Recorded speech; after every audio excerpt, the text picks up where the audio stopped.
აი ისე ჩამოვედი ამ ქართულ სავანეში, კვარიათში და როგორც ყოველთვის ლექსიც ეგრევე ჩაიწერა. ეს არის ადგილი, აი მართლა საოცარი.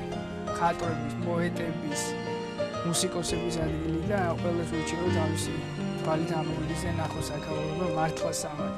აქაურობას დავარქვის სავანი. აი ამ ლექს ეხა იმ მონატრების შთაბეჭდილება და ყველაფერი რაც ჰქონდა, ამ ლექს ეხა წაგიკითხავთ. აი ისევ ჩამოვედი კვარიათის სავანეში.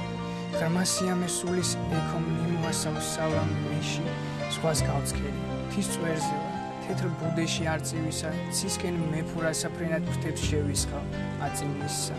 მარგალიტით ამიკინძავს იქ ღრუბლების ალიმძივებს, რაც ლექსებსა ღრმა სიტყვების ალივებს. შემდეგ ისევ ოქტავ ფუნჯის, პოეზია აჟღერდება, სხვა კი ნაზე თეთრი მტრედი სიმშვილეში აღელდება და მეც მთისა წვერზე ვიფრენ კვარიათი. სავანეში, ან ღვთიური რადგან დგაბობა.